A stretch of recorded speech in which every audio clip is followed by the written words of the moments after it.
12월 12일 주일 예배를 시작하도록 하겠습니다. 기도하겠습니다. 성령님 감사합니다. 성령님 임하여 주시옵소서. 아버지 감사합니다. 아버지 주의 말씀을 묻고 묵상하는 우리가 주의 말씀을 인하여 일어나게 하옵시고 주의 말씀으로 인하여 주님께서 주신 것을 다 받을 수 있는 주님의 종되게 주님의 사랑하는 사람되게 주여 인도하여 주옵시고 또한 아버지 하나님 오늘 이 시간 주님께서 오심에 대하여 우리가 깨어 있을 수 있도록 주여 우리를 깨워 주옵소서. 주의 말씀을 우리를 깨워 주옵소서. 감사드리고 우리 주 예수 그리스도 이름으로 기도드리옵나이다. 아멘. 중동 1, 2, 3, 4차전에 대해서 알아봤습니다. 오늘은 알리야에 대해서 한번 알아보도록 하겠습니다. 알리야는 일전에 한번 말씀드린 것 같은데 알리야는 올라가다라는 뜻입니다. 올라가다. 이 올라가다를 이스라엘에서는 보면은 예루살렘 성전이 있는 곳을 이스라엘 동서남북 사방에서 예루살렘 성전으로 올라간다라고 표현합니다. 그래서 이 알리야는 성전에 올라간다는 것과 굉장히 관련이 있습니다. 그래서 올라간다, 알리야한다 이 뜻이 오늘날에는 디아스포라 되어 있는 유대인들이 이스라엘로 돌아오는 것을 갖다 우리가 알리야라고 이야기를 합니다. 자, 에레미야서 1장 7절에서 10절까지 한번 읽어보도록 하겠습니다. 여호와께서 내게 이르시되 너는 아이라 하지 말고 내가 너를 누구에게 보내주지 너는 가며 내가 내게 무엇을 말하든지 너는 말할지니라. 너는 그들이 인하여 두려워 말라. 내가 너와 함께하여 너를 구원하리라. 나 여호와의 말이니라 하시고 여호와께서 그 손을 내밀어 내 입에 대시며 내게 이르시되 보라 내가 내 말을 내 입에 두었노라. 내 말을 내 입에 두었노라. 하나님께서 약속하신 이 권위는 보면은 이 하나님께서 약속하신 권위가 에레미야에게 있는 게 아니고 에레미야의 입에 주어진 하나님의 말씀 안에 있다는 겁니다.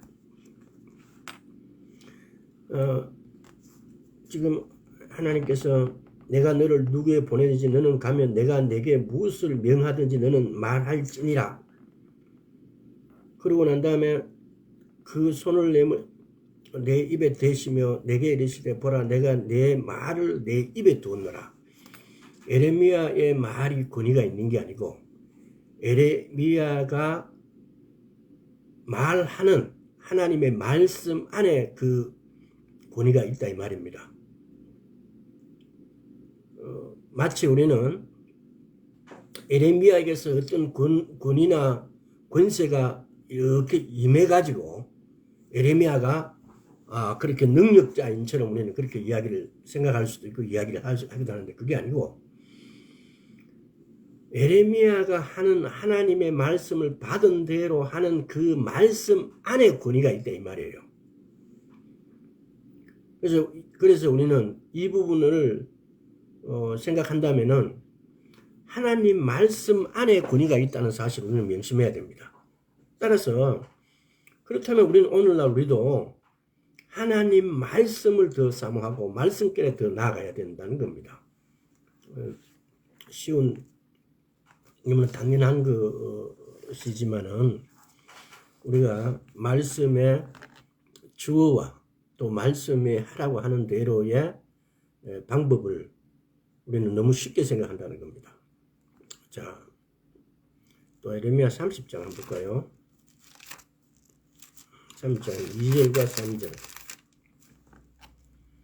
나 여호와가 말하노라. 내가 내 백성 이스라엘과 유다의 포로를 돌이킬 때가 이르니 내가 그들을 그 열조에게 준 땅으로 돌아오게 할 것이라. 그들이 그것을 차지하리라. 여호와의 말이니라.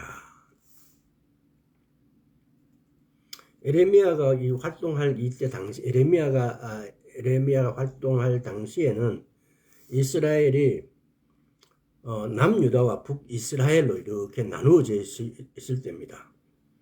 그래서 BC 722년에는 아시리아로부터 북이스라엘의 10지파가 멸망하게 되고 BC 586년에는 바벨론에 의해서 남유다가 망하게 됩니다. 그래서 여기서도 보면 그렇죠.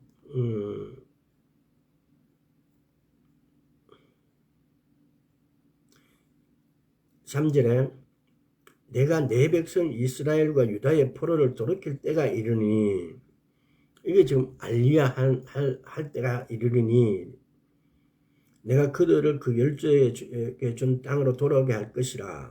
그들이 그것을 차지하라. 여호와의 말이니라. 알리야 할 때가 있다 이 말입니다.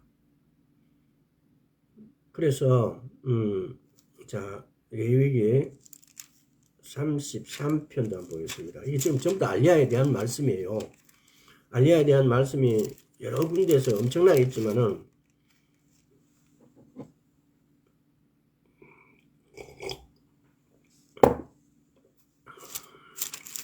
우리는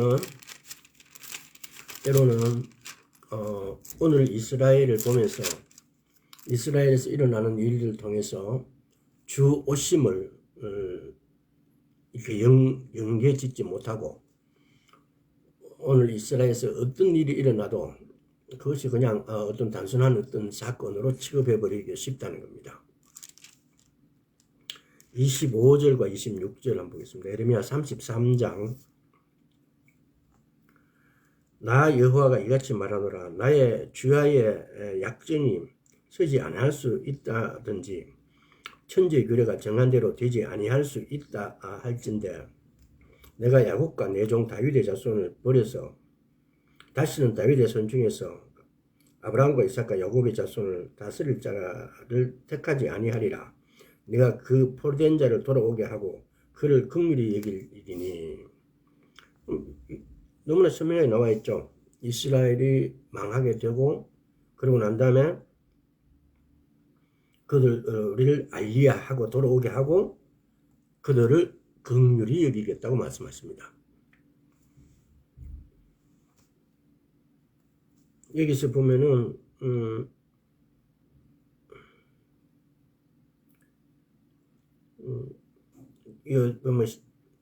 26절에 내가 야곱과 내 종 다윗의 자손을 버려서 다시는, 이 다시는 이렇게 표현해 놨는데요. 이 다시는 이 다윗의 자손 중에서 아브라함과 이삭과 야곱의 자손을 다스릴 자를 택하지 아니하고 이렇게 하는데 이 보면은 이 다시라는 것이 어떤 뜻인지 한번 이렇게 우리가 살펴보도록 하겠습니다. 왜냐하면은 이 히브리어로 쓰여졌던 것들이 영어 성경으로 또는 우리 중국어나 한국어로 또 오늘날 다시 히브리어가 재해석되어지고 또 이렇게 하면서 영어 성경에서, 그래서 히브리 성경에서 영어로 번역되어진 어떤 성경마다 약간의 관점을 가지고 약간의 자기 주관적인 관점을 가지고 이렇게 해석되기 때문에, 그래서 다시는 이렇게 하는 부분이 어떻게 쓰여져 있는지를 우리는 좀 정확하게 해석할 필요가 있습니다. 자,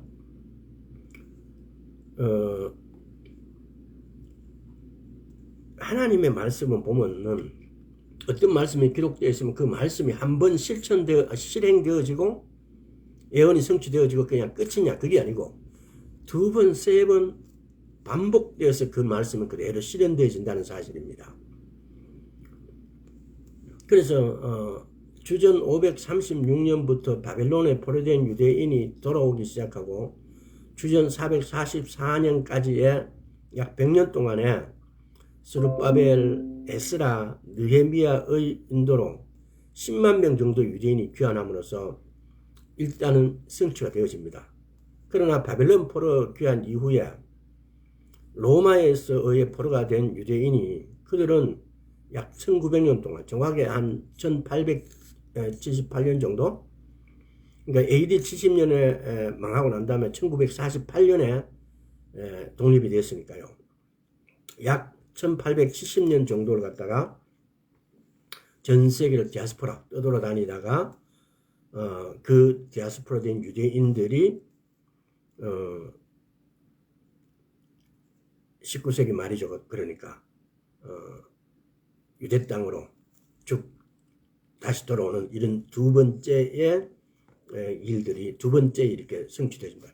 바벨론 포로하고 이제 우리가 성경 말씀을 읽을 때 또 볼 때에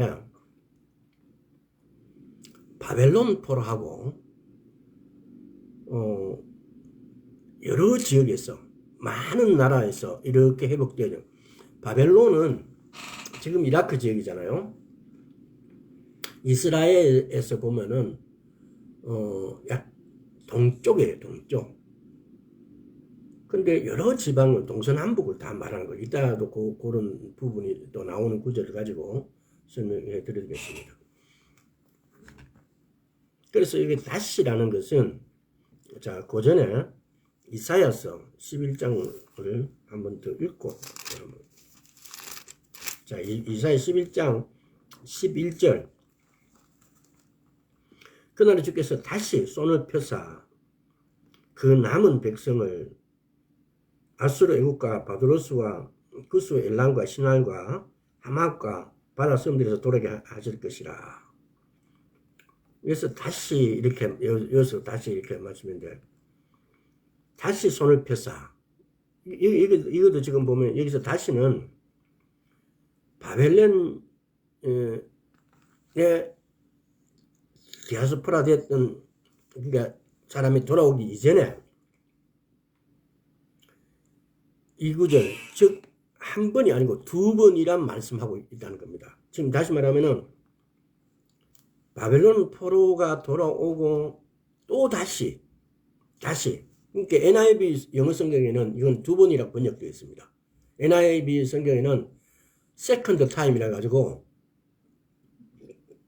이게 두 번째.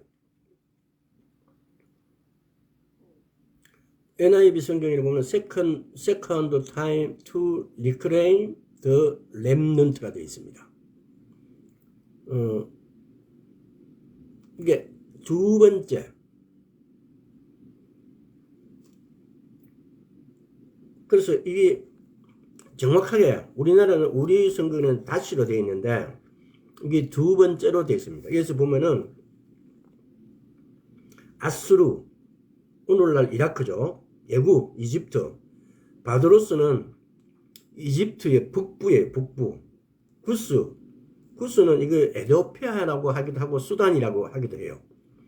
옛 지역이 이제 지형이 약간의 변형이 되면서 구스는 이티오피아 또는 뭐 수단 이 정도로 알고 있습니다. 엘람 오늘 이란이죠. 신할과 하맛 이거는 지금 시리아 쪽. 신할과 하맛 바다 섬들에 돌아오게 하실 것이라. 다음에 14절도 한번 보겠습니다. 그들이 서으로 블레셋 사람의 어깨에 날아앉고 함께 동방 백성을 노략하며 에돔과 모압의 손을 대며 암몬 자손을 자기에게 복종시키자. 오늘 이 말씀은 다 성취가 안 된 것 같아요. 사실은 그들이 서로부터 블레셋 사람의 어깨에 날아앉고 지금 블레셋이 어디입니까? 지금 오늘 가자지구지 않습니까? 그러니까 그들은 누굴까요? 알리아된 사람들. 그런 사람들이 블레셋 사람의 어깨에 날아앉고 함께 동방 백성을 노략하며 에돔과 동방 백성은 누굴 말할까요? 이스라엘에서 동쪽에는 요르단도 있고 바벨론도 있고 다 동쪽이에요. 에돔과 모압의 손을 에돔은 사실은 사우디아라비아 북부 쪽이에요. 에서가 살았던 거야. 모압과 암몬은 오늘날 요르단 지음하고 사람을 자기에게 복종시키라. 이 말씀은 오늘날 100% 이루어진 건 아니죠. 그러니까 그래서 우리가 보면은 한 10여 년 전에 사역자들 중심으로 성경학자들이 이렇게 기록해 놓은 걸 보면은 성경의 약 87% 정도가 이루어졌다. 성경 예언에. 나머지 한 13%가 남아있는 것은 재림하고 굉장히 재림 시점에서 이루어지는 그런 말씀들이라고 이렇게 말씀하셨어요.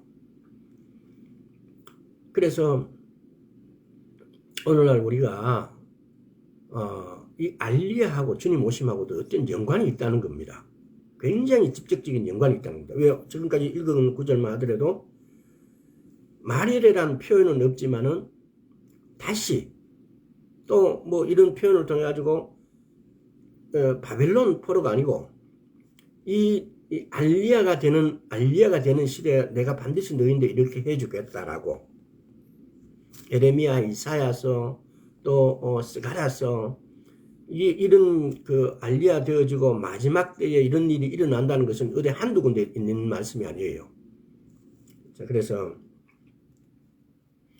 우리는 말씀을 쉽게 말하면은 어떤 말씀이 어떤 것과 연관되어 있다는 사실을 너무 쉽게 간과해 버리는데 어떤 말씀은 어떤 것과 연관되어 있다라는 사실. 우리는 보면 그러잖아요. 성경을 가장 포괄적으로 성경을 그러면 성경에서 배우는 것들에 가장 포괄적으로 한 단어를 하나는 사랑이라고도 이렇게 표현해요. 근데 성경을 읽다 보면은 그것만으로 우리는 굉장히 부족하다는 걸 알아요. 성경을 어떻게 한마디로 표현할 수 있느냐. 또 어떤 사람들은 성경은 에덴이 망하고 다시 에덴으로 회복하는 것 내용이다라고 말해요. 그것도 또 고기를 우리가 끄덕거려주잖아요.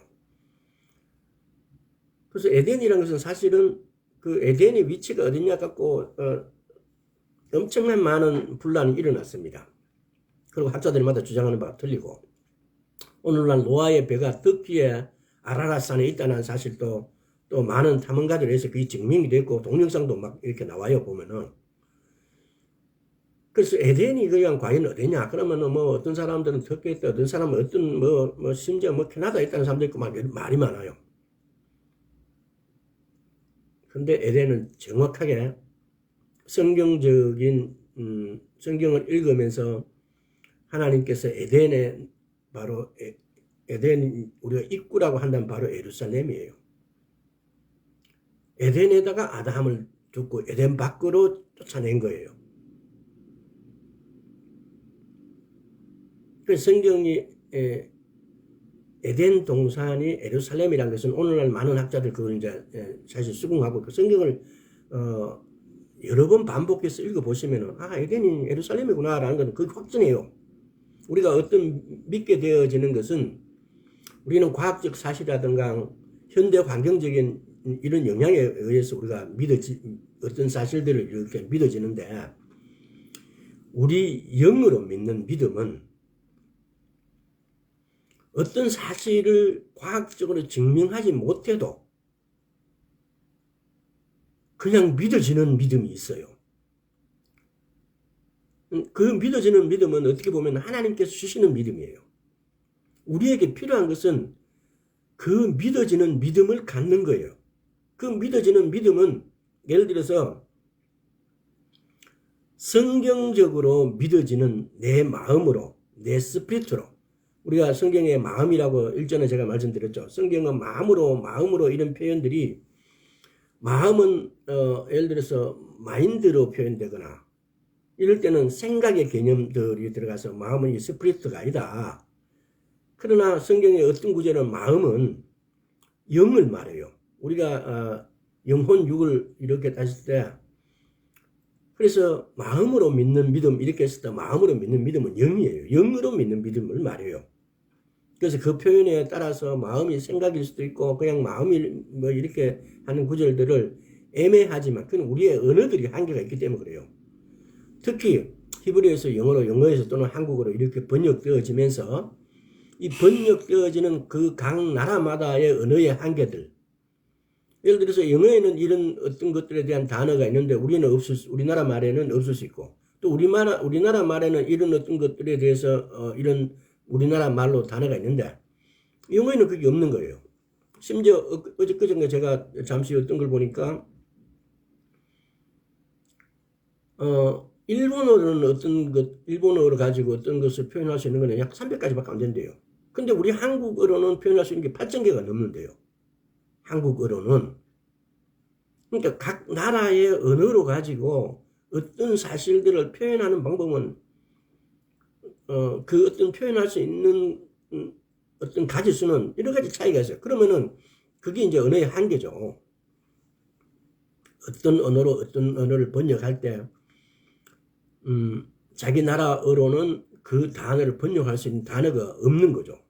자, 그래서 지금까지 우리가 보면서 우리 두 가지 사실을 알 수 있어요. 뭐냐? 하나님의 말씀은 하나님께서 약속하신 이 하나님의 언약은 반드시 실현된다는 거. 마지막 때 이렇게 알리야가 되어진다고 지금 에레미야서에서 또 이사야서에서 이렇게 말씀하신 것은 반드시 실행되어진다는 거. 또 성경은 과거뿐만 아니라 오늘날에도 세상에서 일어나는 많은 문제에 대해서 해답을 가지고 있다는 겁니다. 오늘날 이스라엘에 대해서 이스라엘로 많은 사람들이 알리야되고 있는데 이게 19세기부터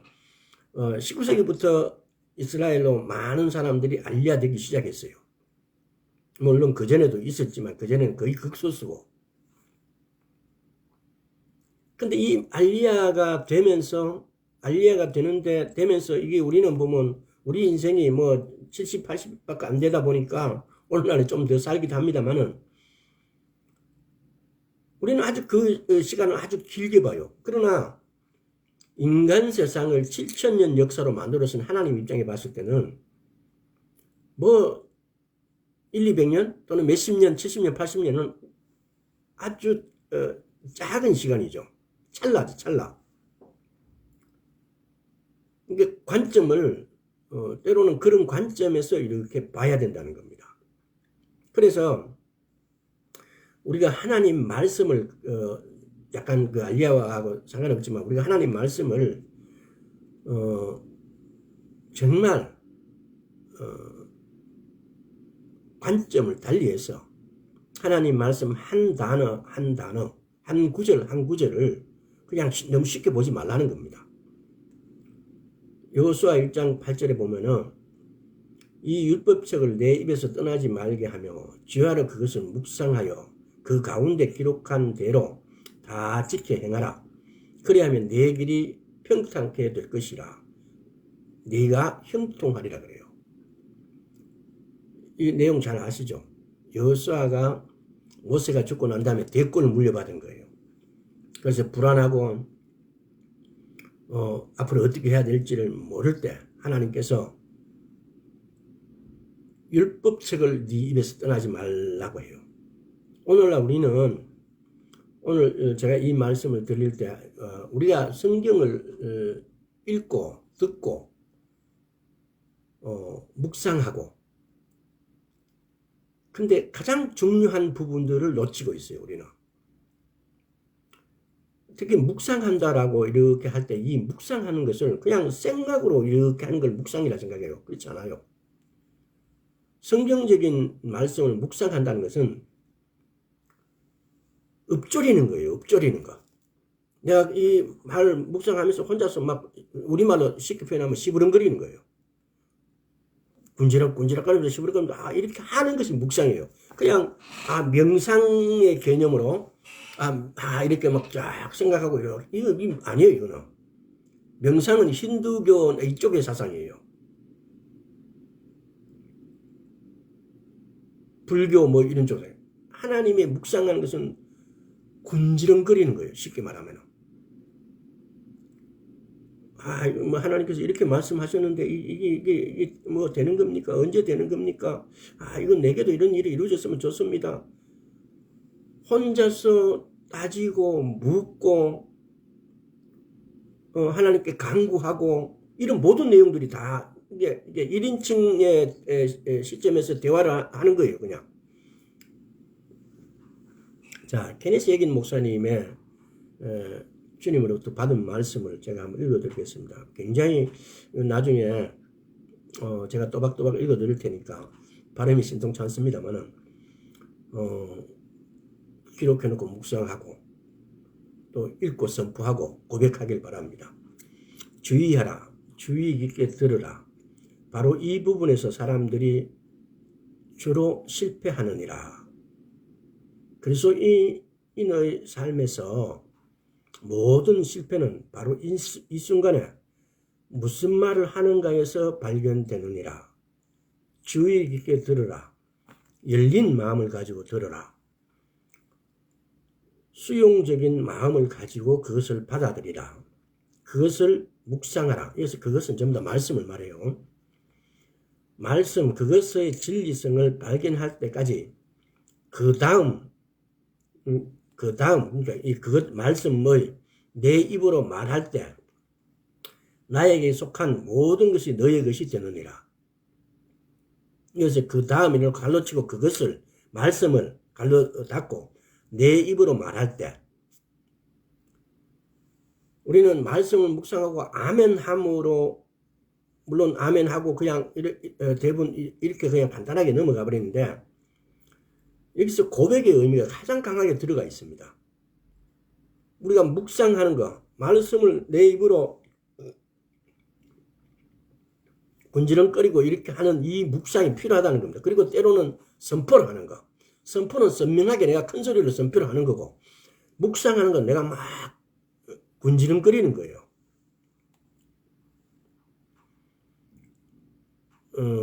그렇게 할 때 나에게 하나님께 속한 모든 것이 너의 것이 되느니라. 아주 신실하고 정직한 내 자녀들이 내 말씀을 묵상하지 않고 말씀하신 것에 귀를 기울이지도 아니하며 계속 내 말씀 갈로 열고 갈로 닫고 내 말씀을 읽지도 않기 때문에 발견하려고 해도 발견하지 못하는구나. 그러나 갈로 열고 그러나 내 말씀을 묵상할 때 즉 그것을 너의 영 안으로 받아들여서 이것을 내 것이다 라고 고백할 때 매번 축복들이 반드시 임하게 될 것이다. 내 영 안으로 받아들이는 것. 하나님의 말씀을 우리 영 안으로 받아들일 때 자, 이 부분에 대해서 우리는 심도있게 생각해 보자. 마지막에 가서 다시 한번 나누겠습니다. 민수기 14장 28절에 보면은 그들에게 이르기를 여호와의 말씀에 나의 삶을 가리켜 맹세하노라. 너희 말이 내 귀에 들린 대로 내가 너희에게 행하리니 그래요. 하나님은 하나님 말씀이 우리 입을 통해서 들리는 대로 행하신다고요.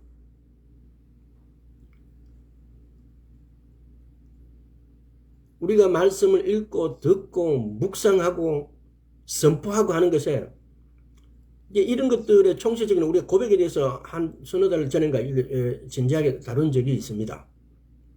그래서 고백은 실제로 소유하는 것보다 선행합니다. 내가 어떤 사실을 갖기 위해서는 고백을 통해서 내가 고백을 하고 난 다음에 내 필요하고 내가 구한 것은 따라온다는 겁니다. 소유는 고백에 뒤따라온다는 겁니다. 믿음의 고백이 실제 리얼티로 창조한다는 겁니다. 믿음의 고백이 실제를 창조한다는 겁니다. 어떤 것이 나에게 실제가 되는 유일한 길은 나의 입술의 고백입니다. 고백은 믿음을 여는 열쇠입니다. 그래서 우리는 예수 그리스도 안에서 새로운 피조물이다. 나는 그리스도 안에서 하나님의 의이다. 내 안에 계시니까 세상에 두렵고 할 때는 내 안에 계시니까 세상에 있는 이보다 더 크시다. 케네시 에긴 목사님도 이런 것들을 고백한 거예요. 나는 의인이 되었다라든가 나는 새로운 피조물이 되었다든가 그 안에 그 모든 것들이 하나님의 내가 새로운 피조물이 되었다라는 사실은 하나님의 창조물을 내가 가질 수 있는 조건이 되는 거예요. 하나님의 것이 모든 것이 나의 것이 되는, 내가 의롭게 되었다는 것 마찬가지죠. 그 결과로 케네스 헤긴 목사님은 성경에서 내가 가질 수 있다고 말씀하신 것을 다 갖게 되었다는 겁니다. 그러면은 오늘 이 주제가 알리야인데 성경의 과거뿐만 아니라 오늘날에도 세상에서 일어나는 많은 문제에 대해서 해답을 가지고 있다라는 사실에 대해서 우리가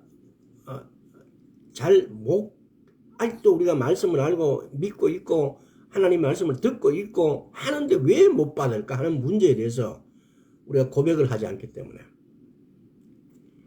그래서 우리 마음에, 우리가 이 마음이 스피릿이라고 그랬는데, 그러면은 어떻게 우리가 아까 전에 제가 말씀드렸죠. 그것을 너의 영 안으로 받아들여서 그것을 내 것이야 라고 고백할 때, 그러니까 내가 영 안으로 받아들인 거, 내 마음으로 믿는 믿음은, 그럼 어떻게 해서 이 마음으로 믿는 믿음이 우리에게 생성될 것인가에 대한 문제입니다. 마음으로 믿어져야 우리가 입으로 고백할 거 아닙니까? 라고. 그럼 마음으로 믿어진다는 것은 그럼 이 마음으로 믿는 믿음은 어떻게 할 것인가?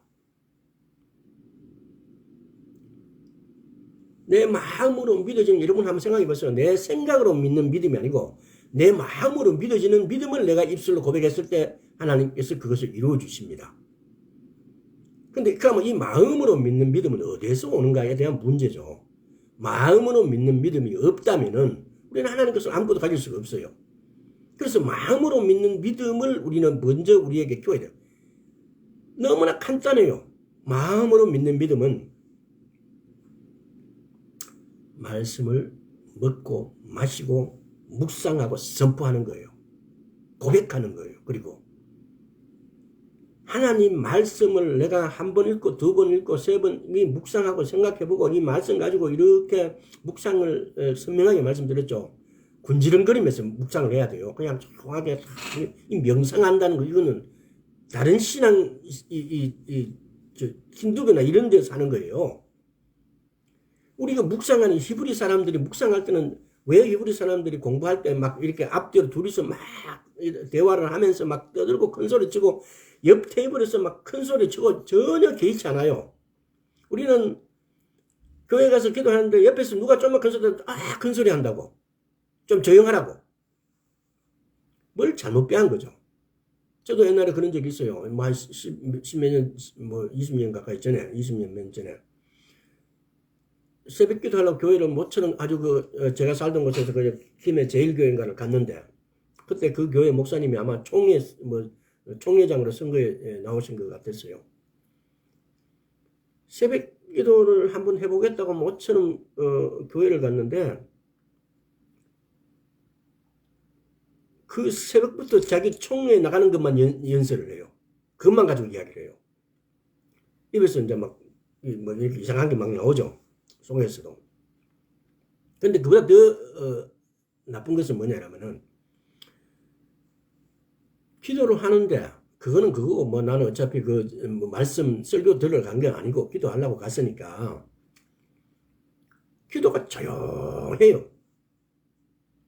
그래서 그것을 기도할 수가 없어요.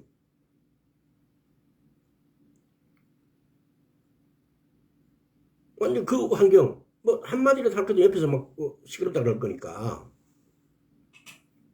그래서 거기에서 과연 뭐가 나오겠어요? 나올 수가 없습니다. 구조적으로. 하나님의 말씀을 마음으로 믿는 믿음이 생길 수가 없어요. 그래서 지금 한 3, 4개월 전에 그 교회 장로님을 이제 나이도 내하고 동갑이라서 우연히 어떤 데서 만났어요. 제가 잘 아는 뭐 전자상을 하는 아시는 분이 있는데 거기를 우연히 갔는데 그 친구가 또 자기네끼리 이렇게 친해졌는 것 같아요. 그래서 그 친구가 하는 말이 성경적인 치유가 그게 사람들이 된다 하면 되고 된다 하면 되고 이런 가능성, 또 우리 그걸 뭐라 그래요? 정신병 치유하는데 비타민을 주면서 이거 먹으면 만병통치약이다 주는 그런 내가 까먹어버렸는데 성경 말씀을 그 정도가 아니냐라고 말해요. 장로가.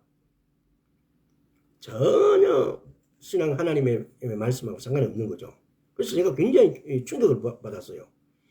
어떻게 그럴 수가 있지? 그 친구는 그래도 나는 신실하다고 이렇게 봤는데 완전히 다 허물어져 버렸어요. 내가 마음으로 믿는 믿음을 성경을 읽고 듣고 묵상한다는 것도 명상하는 거 아니에요. 정신 차리십시오, 여러분. 혼자서 군지렁거리고 혼자서 우리말로 쉽게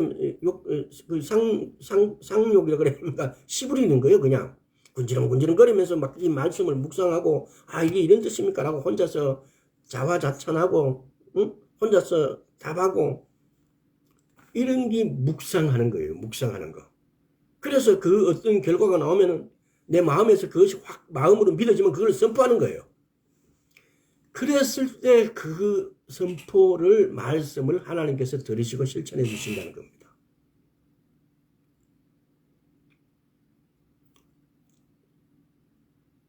이게 무슨 말인지 아시겠죠? 에레미야서에서, 이사야서에서 알리야에 대해서 이렇게 많이 기록해 놓았습니다. 내가 다시는 그걸 돌아오게 하겠다. 곧 다시 돌아오게 하겠다. 근데 우리는 이 알리야하고 주님 오심하고 연결하지 못한다는 겁니다.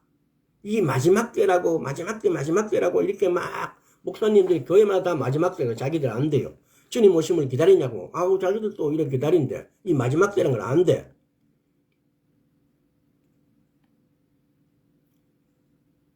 그 내 생각으로 아는 것하고 하나님 말씀은 본질적으로 내 마음이 아는 것, 내 마음이 믿는 것하고는 별개예요. 내 마음으로 믿어지는 믿음이 폭발해야 됩니다. 그래야만이 그 말씀을 들으시는 하나님께서 듣고 이루어 주십니다. 자, 그래서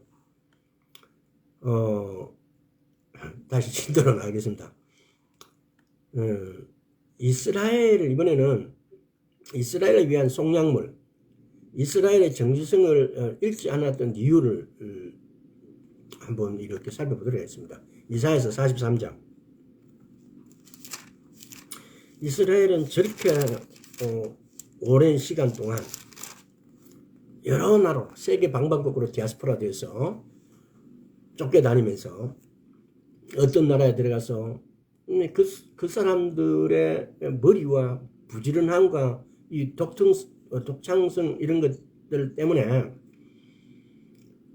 여러 어떤 민족들보다 뛰어난 두뇌, 이걸 통해서 가면 금방 부를 잃어버려요. 그러니까 그 토착민들이 거기 시기 질투해가 쫓아내요.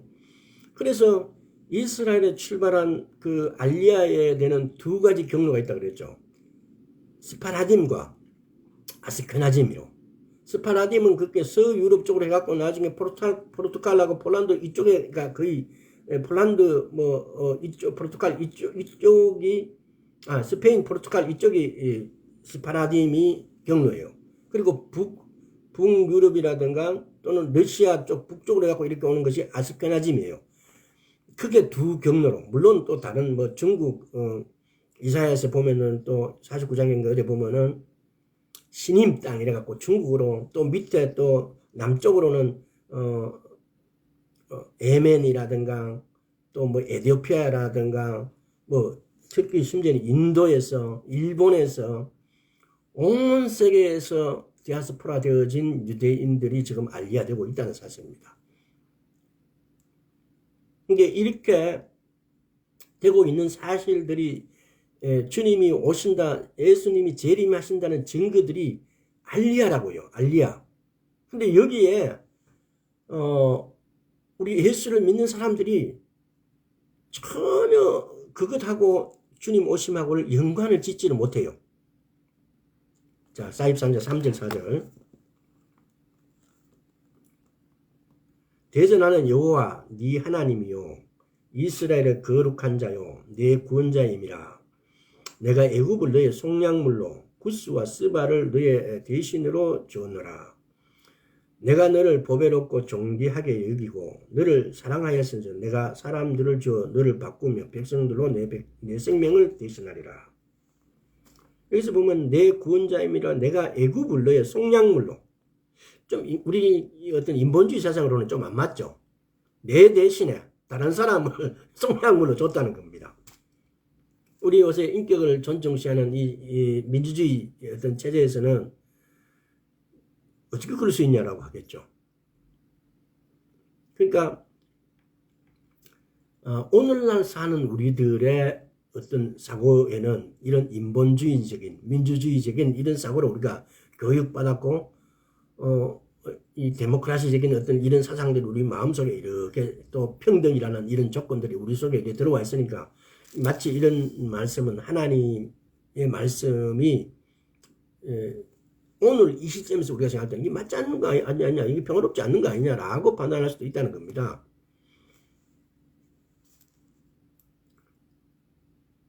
자, 근데 또 한번 보겠습니다. 로마서 9장.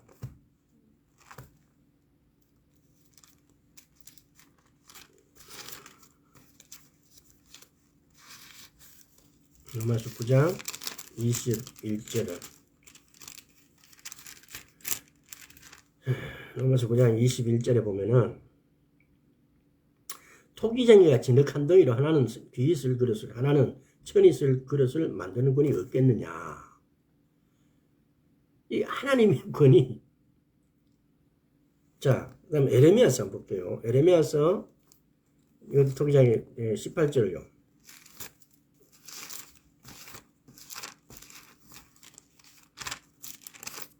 에레미야서 18장 1절에서 6절까지.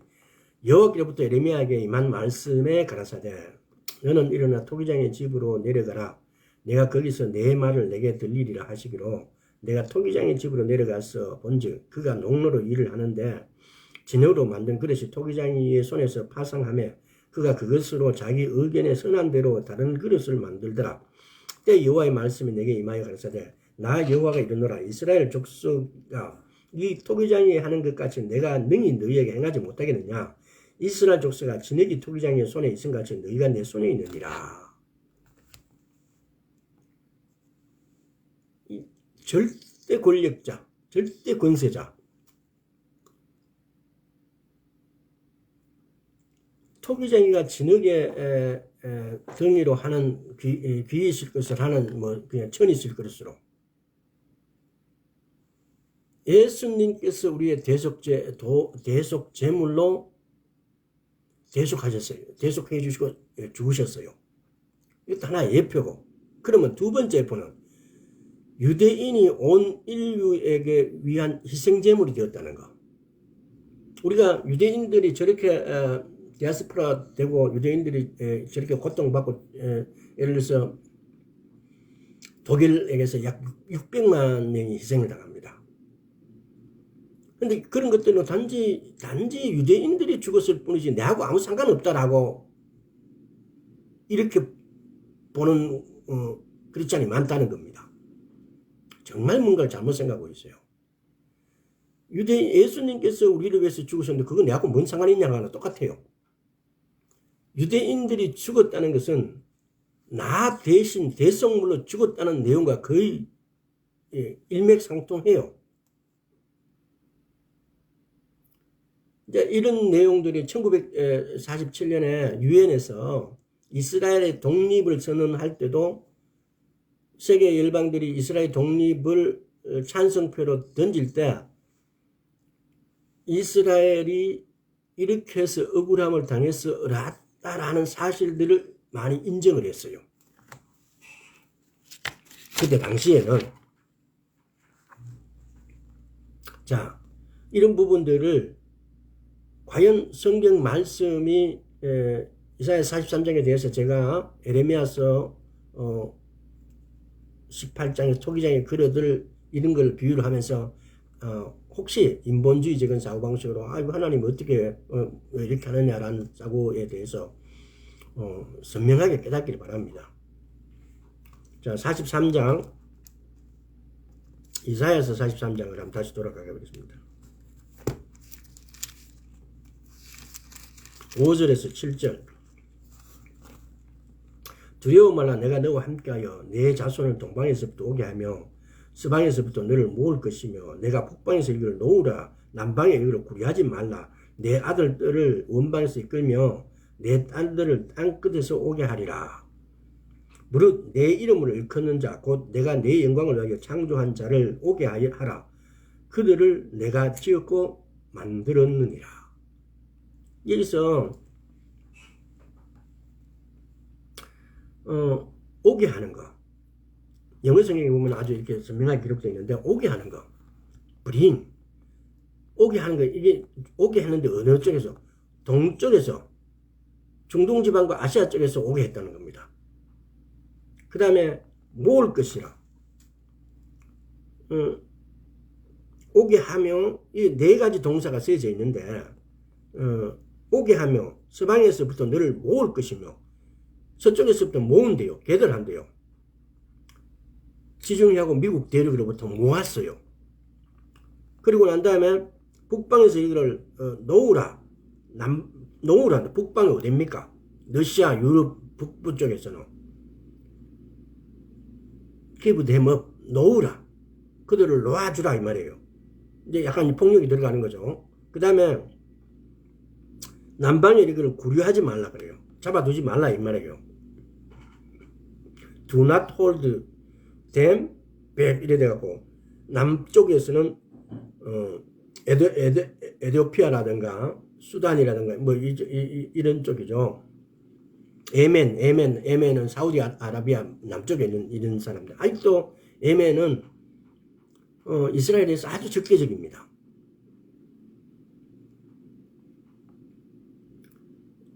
이게 동서남북으로 이런 역사가 사람의 어떤 인적인 어떤 정책이나 노력으로 이런 역사가 이루어질 수 있을까요? 이런 역사는요, 성령님이 개입하지 않으시면은, 성령님이 하지 않으시면은 이런 역사가 일어날 수가 없어요. 알리야가 이렇게 벌어지고 있는데도 교회가 알리야에 대해서 별로 관심이 없어요. 그러다 보니까 그냥 이스라엘로 돌아가는갑다. 하나님의 시계가 이스라엘이고, 스가랴에서 보면은 내 눈동자라 그래요. 이스라엘을. 하나님의 시계를, 하나님의 눈동자를 건드리게 되는 거예요. 근데 우리는 그거에 대해서 별로 신경을 안 써요. 이스라엘이 망하든, 이스라엘의 전쟁이 일어났든, 이스라엘에서 어떤 일이 일어났든, 특별히 이렇게 성경의 말씀이 에레미야서, 이사야서, 스가랴서 온 군대에서 내가 모으리라,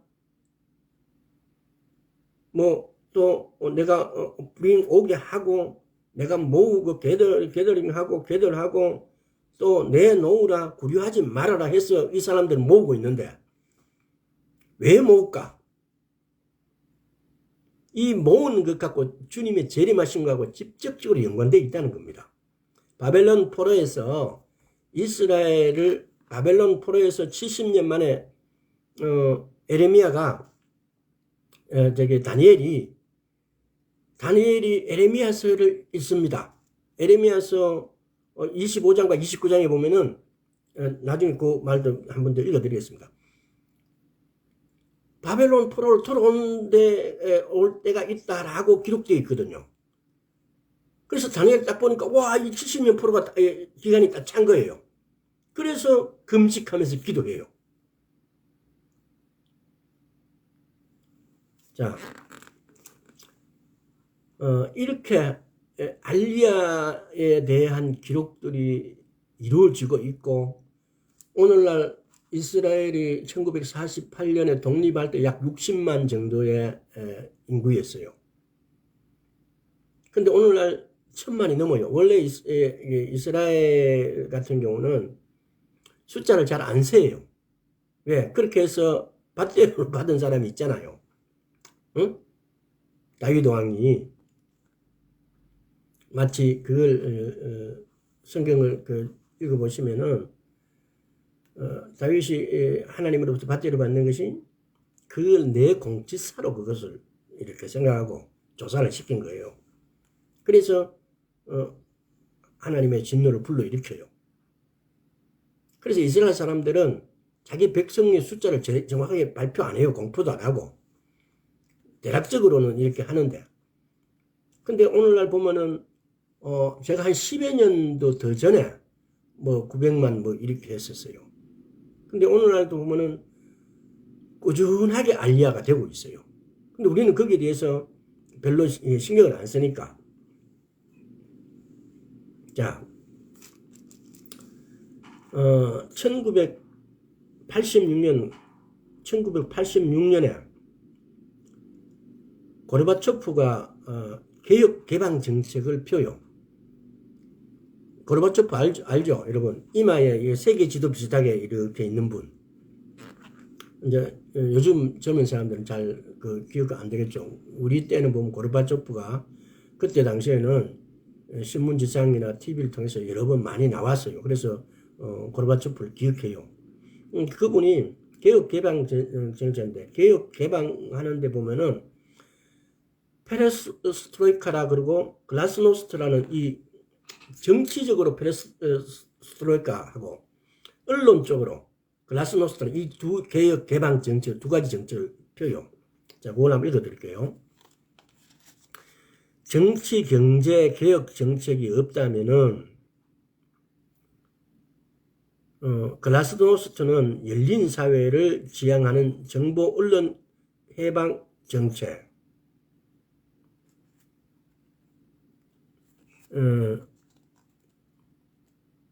이 두 전략으로 인해 견고한 사회주의 체제 소련에 시장 경제가 도입되고 당내 민주화 및 비밀투표, 복수정당제, 대통령제가 도입되는 등 민주적 방식의 선거제도가 마련되었다.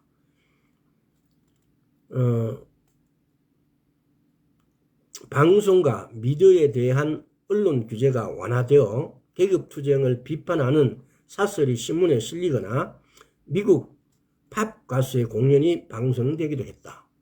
이 소련의 개방 개혁 정책, 개혁 개방 정책, 고르바초프가 이 개혁 개방 정책으로 공산주의의 약 70년 역사가 끝나게 돼요. 우리는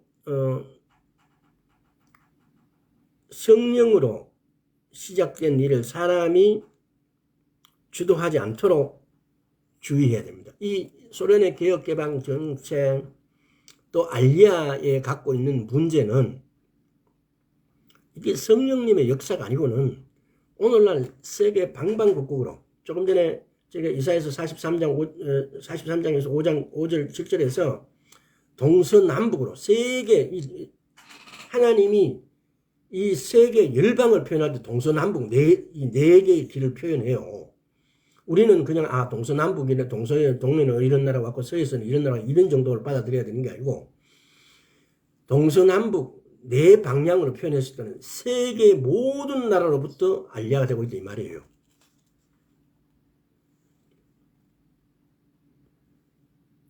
그래서 갈라디아서 3장 3절에 보면은 성령으로 시작했다가 육체로 마치겠느냐고 이렇게 표현이 있어요.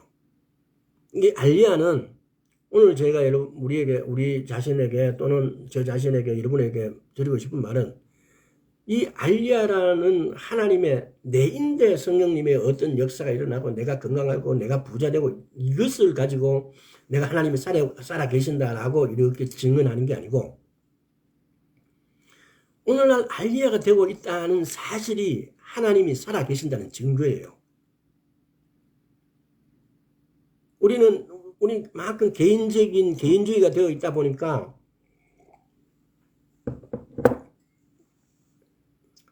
하나님의 살아계심을 증명해봐라. 이렇게 하면은 내가 뭐 이렇게 병해서 치유받았다. 내가 뭐 이렇게 해서 부유하게 되었다. 내가 뭐 이래 어떻게 이렇게 되었다. 주로 내가 기도하니까 다른 사람의 병이 낫다더라. 이런 걸로 이렇게 하나님의 살아계심을 증명하려고 그러는데, 그러면 그 듣는 사람들이 뭐라 그래요? 불교에도 가봐라 그 다 병 고친다 그래요. 불교에도 가봐라 다 부자 된다 그래요. 하지만은 이 알리야가 되고 있다라는 사실은 이거는 하나님의 성령님 아니면은 방법이 없어요. 왜? 러시아라는 것만 예를 들어봐요. 러시아가 그 전까지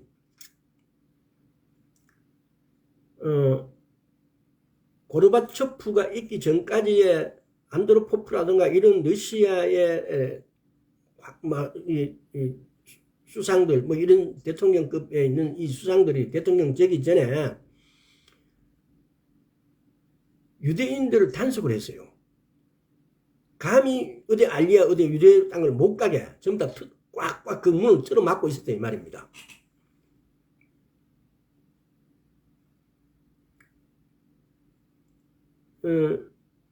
요까지 오늘 요까지만 할까요? 에레미야서 16장을 한번 보겠습니다.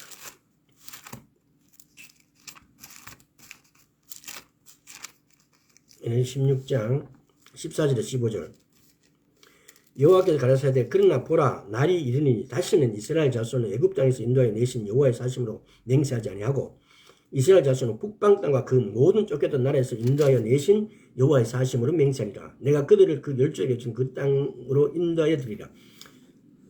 이 알리야의 말씀도 1970년에서 1985년까지 유리 안드로포프라는 구소련 연방의 이 총수가 이때는 극소수의 유대인만 이스라엘로 이렇게 회개할 알리야 될 수 있었어요. 또 1935년까지 또 고르바초프가 되면서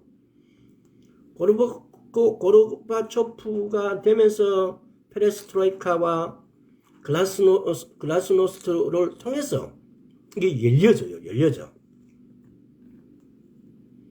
그리고 난 다음에 1991년에 고르바초프는 조금 이게 유연하고 조금은 막 그렇게 갑자기 열어버리니까 혼돈이 막 와가 난리가 내 데모가 일나고 난리가 내요. 그때 나타나는 사람이 엘친이에요. 엘친이 이제 군사 쿠데타 비슷하게 해서 급진제 개혁 정책을 하겠다 이렇게 해서 엘친이 당선이 돼요. 그 전까지 고르바초프가 되기 전까지 러시아는 유대인들을 꼼짝 못하게 가다놨어요. 유대인들이 부자가 되고 반란이 일어날 것 같으면 유대인들 전체를 다른 지역으로 막 옮겨요. 아마 영화 같은 데 보면 그런 게 있을 거예요. 유대인들을 전부 다른 지역으로 막 옮겨가요. 저도 영화 그 제목이 뭡니까? 유명한데 보면은 막 엄청난 추위 속에 막 그들을 막 옮겨요. 아무 뭐 준비도 없고 집도 없는데 그냥 그들을 막 갖다 쉽게 말하면은 뭐 이런 오늘날 같이 민주주의 같이 어떤 예를 들어서 수혜민들을 옮기려면 어떤 대체 건물이라든가 이렇게 해놓고 거기다가 하다못해 텐트라도 이렇게 재어가지고 거기다가 이렇게 들어가고 이렇게 참으라 그러고 식량을 배급해주고 이부자리를 배급해주고 이렇게 하잖아요. 그런 거 없어요. 걔네들은 이렇게 이주 정책을 통해 가지고 유대인들이 뿌리 박기 시작하면 유대인들이 본토 백성들보다도 본토 주민들보다도 훨씬 뛰어나게 경제적 행위와 모든 것을 장악해버려야 되니까 시기 질투하는 거죠. 그러니까 옮겨버려요. 또 쫓아내는 거죠. 쉽게 말하면 디아스포라 시키는 거죠. 자, 오늘은 여기까지 하겠습니다. 여기까지 하고 알리야를 다음 시간에도 좀 2시간 정도 1시간 정도 더 가져야 될 것 같습니다. 그래서 이 알리야가 우리가 지금부터 받아들여야 되는 것은 내가 하나님을 증거하는데 내 개인적인 어떤 치유나 건강이나 이런 걸 증거하는 것도 이 알리야가 성령님의 역사라는 거예요. 이걸 여러분들 깊이 들여다보십시오. 지금 그냥 듣기에는 알리야하고 뭐 성령님하고 뭔 상관이냐 이렇게 받아들일 수도 있습니다. 그러나 알리야를 우리가 세심하게 어떻게 돼서 저 사람들이 저 이스라엘 돌아갔는가를 보면은 하나님의 개입하심 없이 알리야가 일어날 수가 없었다는 겁니다. 왜? 그것은 단순하게 나 혼자 예를 들어서 러시아에서 중국에서 이스라엘로 돌아가기도 힘드는데 그 부족 단위의 전체로 막 그냥 비행기를 타고 가는 모세 작전 뭐 이런 것들 여러분 들어보셨을 겁니다. 저 아프리카 뭐 우간다나 이런 데에서 막 그 사람은 완전 검은 인종이 되어 있는 거예요. 그런 데에서 솔로몬이 씨 뿌리 난 그런 후손들이 색깔은 검은데 유대인의 피를 갖고 있는 거예요. 그런 사람들이 막 단체적으로 알리야 되기 시작하는 거예요. 또 중국의 카이펑에서 중국의 카이펑이라는 곳에 또 히브리 유대인들이 있는 거, 히브리인들이 있는 거예요. 저 인도에서, 저 필리핀에서 내 혼자 미국에 갈래도 비행기 사서 비싸 갖고 내가 가지 못하는데 서유럽이라든가 미국 같은 데는 그러니까 이스라엘로 봐서 동쪽에 있는 이쪽 사람들은 부유해요. 그러나 남쪽 이쪽에는 가난해요. 비행기 값이 어디 있어요? 근데 이런 역사가 하나님의 성령의 개입하시 없이는 이런 역사가 일어날 수 없다는 겁니다. 그래서 알리야를 좀 더 눈여겨보시고 알리야 속에 하나님의 역사를 우리는 충분히 읽어봐야 됩니다. 읽어내야 됩니다. 오늘 여기하고 다음 시간 알리야 시간에 대해서 한 번 더 시간을 갖도록 하겠습니다. 아버지 하나님 감사합니다. 하나님의 역사가 일어났음에도 우리는 우리가 알고 있는 지식과 또 우리가 알고 있는 여러 가지 생각들 때문에 하나님의 말씀이 성취된다고는 생각해보지 못할 수도 있는 사람도 있습니다. 그러나 오늘부터는 하나님의 역사가 성취되고 있음을 우리가 알게 하여 주옵시고 그 역사를 통해서 나도 우리 교회도 참여할 수 있는 기회를 얻기를 소원합니다. 감사드리고 우리 주 예수 그리스도 이름으로 기도드리옵나이다. 아멘.